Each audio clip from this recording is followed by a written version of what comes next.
Better look out. Here he comes. There you are, you villain. Never get me. Come out and fight like a bill. You're finished. Finished? Finished, you say? We'll see about that. Ooh. You should eat, you know. Grow big and strong, right? You've heard it before. You ready to go? Oops, that's me. Come here, give me a hug. Yeah. You should eat, Mom. What a hug, yeah. Where you gonna eat that? Get your own. You all right? I'll be fine. You know, every time I see you all leave in the morning, I feel like I should be going too. Hang in there. You'll be back to work in no time. I know. In the meantime, I've got it under control. I don't know how you do it. Have mercy on me. Bye-bye. You're under my control now. Into the pit. Wish it were her ripping off the bank. It'd make it easier to come to work in the mornings. Probably take more pictures. But we get to stick with dear old Dad. There they go.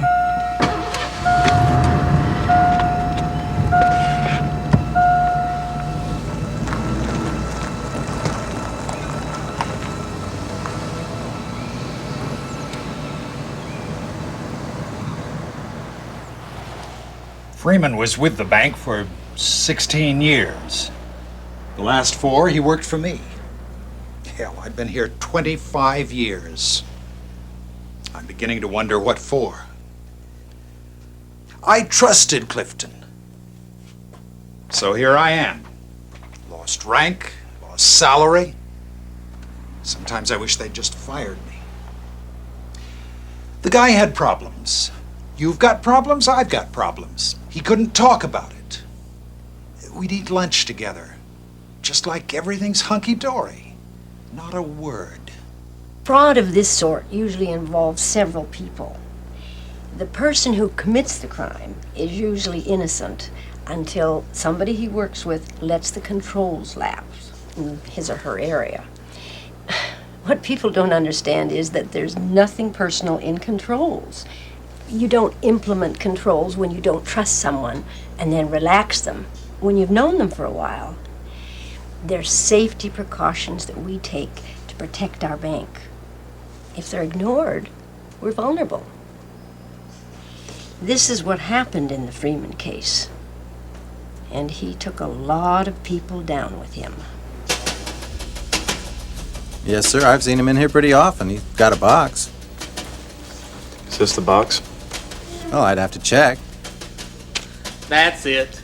I've been waiting for somebody to show up. Show up for what? To investigate. I've never seen so many companies share the same box before. Hey, you notice things. I was doing our standard audit for this section. We do a statistical sampling of the checks that come out of here. Vendor checks, payroll checks, whatever. We'll pick out a time period, then sample, say, 1 in 10 checks to do a complete rundown on them. These were the checks that first got our attention on this particular case. The documentation that supports this payment is inappropriate at best. See, the invoice is a photocopy, not the original. And this one was not stamped. One of our controls in place, but not being observed in this area, is a system of stamping the invoices as they're being paid, so there's no way to alter them and run them back through. Part of the problem was the fact that Mr. Freeman was responsible for monitoring this process. But that wouldn't have been a problem if everybody else was doing their jobs. Before I got fired, I was working in the disbursement area, right? I wasn't working for that Freeman dude. He was my boss's boss. Now my boss, Greta Lawson, she wouldn't tell you nothing but get to work. She wouldn't tell you how to do nothing until you've done a stack of them wrong and somebody get back at her. I need my two-top. You ask her a question, she act like it's killing her, you know? Like you're holding up the whole operation. Got to where I wouldn't even ask anymore. Something went wrong. Let someone down the line figure it out. That's how it got. I mean, I wondered about some of those invoices, but I wasn't in any position to question it. You know what I mean? Our people are accountable for the controls in their area or in any area of our company. If someone sees a situation like the one we had in the disbursement area or any other suspicious activity, they're obligated to report it to the General Auditor's office. And I, in turn, will treat the report confidentially and investigate it.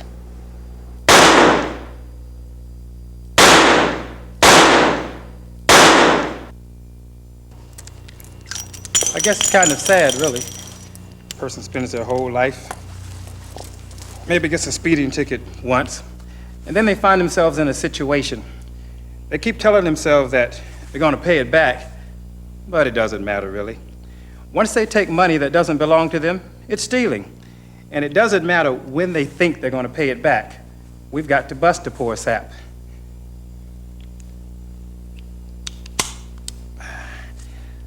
Otherwise, every Jim and Judy in the company will be trying it.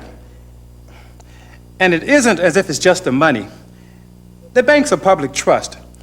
If our customers thought that we let people go who tried to steal their money, you think they'd change banks?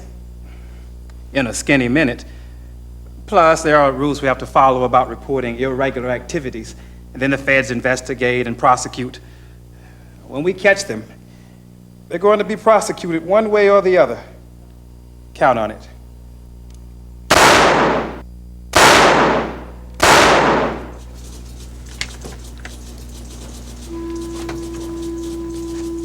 What does Mr. Pate want? Did he tell you? Oh, he's just got one of his vendors fretting over a check. Wanted to make sure the paperwork had gone through. All these from today? Your wife? Yes. Oh, she said it was no big deal. She just wanted to make sure you didn't miss the message.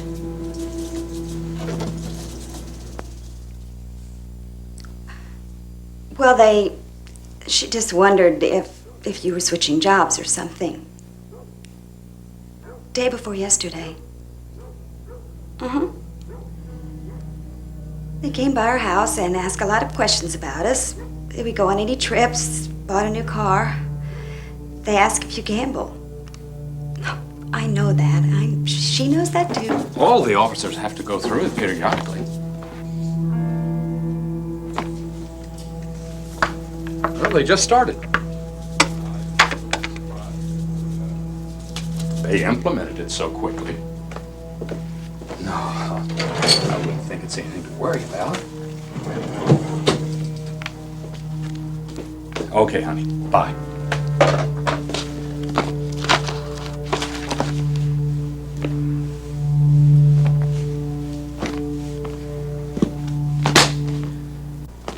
In the 2 months we've completed, we've got suspect invoices totaling $3,000.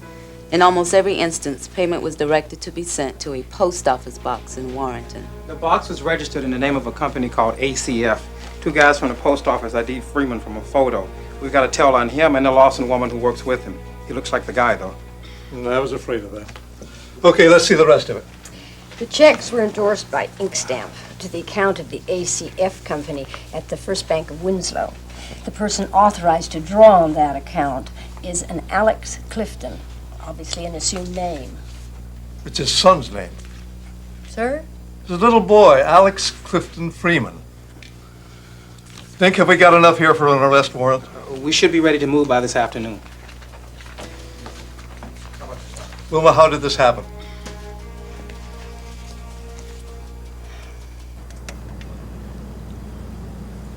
I was supervising that area when this thing happened. Freeman was running the invoices through my area. But it didn't happen because I wasn't training my people. I've seen it since I started managing this place. Good help is hard to find, but even the bad help is hard to keep. My area had a turnover rate like you wouldn't believe. I was motivated by the idea that we were a bank. And if anybody should be prompt about paying their bills, it's a bank. So, yes, sir, I pushed my people. I pushed myself, too. And I was a supervisor, not a trainer. I'd put a new guy with somebody who'd been there a while. I mean, who knows a job better than somebody who's doing it? I do that a lot, overestimating people. So, yeah, the people in my area were screwing up. They weren't marking the invoices paid, and they were paying on Xerox copies of invoices. How could they be so stupid, I wonder? Freeman was supposed to catch that stuff when it left my area. I'm supposed to know my boss is a thief.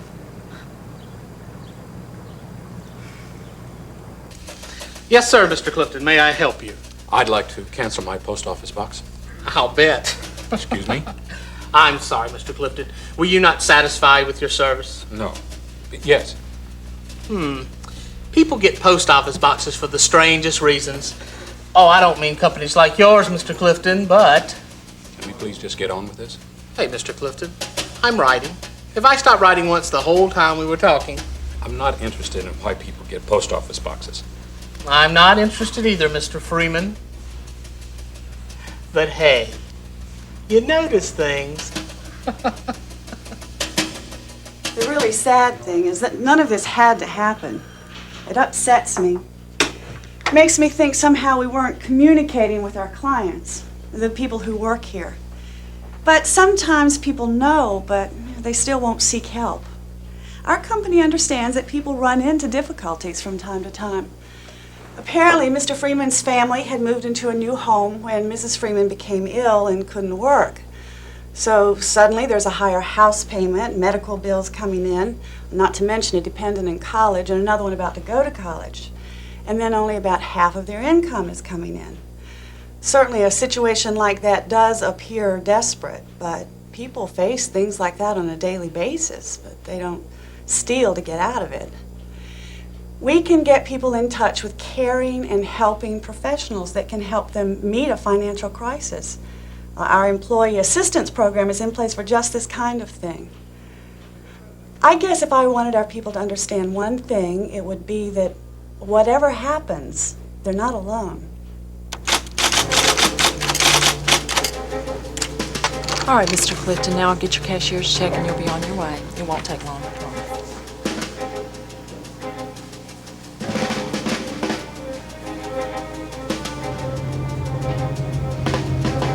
Man, what's he coming out here for?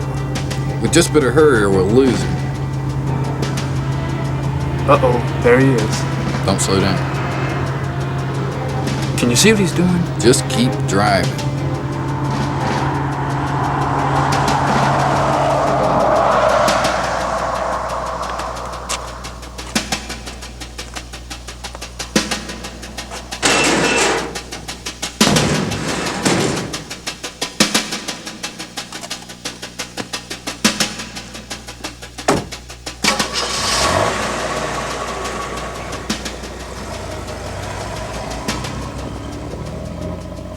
Sounds great to me. I don't think I could have done any better.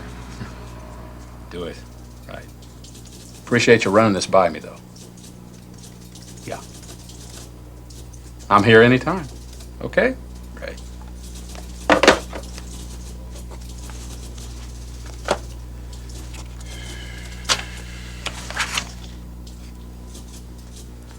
Cliff, may I see you in my office for a moment? Sure, Dan. What's up?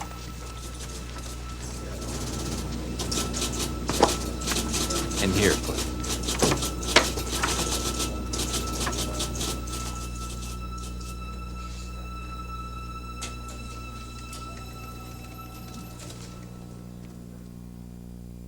He hasn't called you either?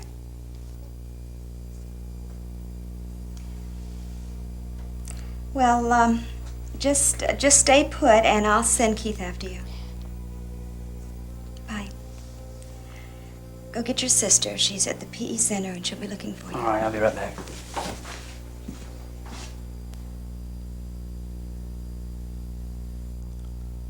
I don't know, Clifton, what I would do if I did have a choice, honestly. But I don't have a choice, so you might as well know what we're going to do now. Wilma has already contacted the Controller of Currency and the FBI. We have no choice in that. As a national bank, we're required to do so by law. Based on the evidence that I've seen here, they will undoubtedly prosecute you.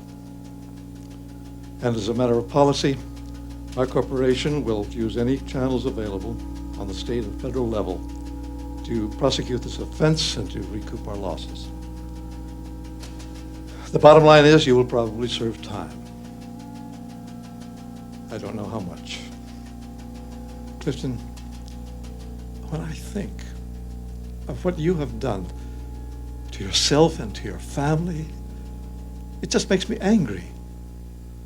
For God's sake, why didn't you ask for help?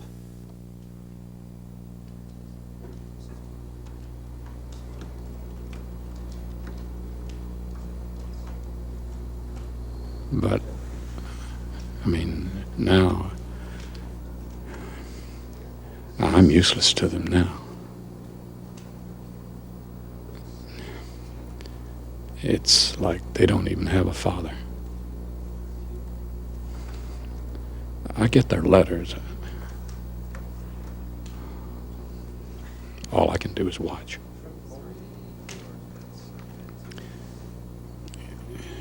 Keith and Trish are working because I can't. We lost the house.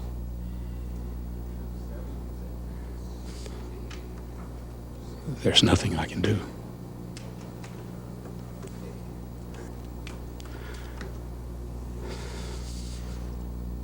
That's not true. I don't know whether I'd agree with that. Dad is all right. He screwed up, but he's not a bad man. He's in jail. Shut up. He is in jail. And what he did was very wrong. He thought what he was doing was best for us. But it didn't have to be this way. It didn't.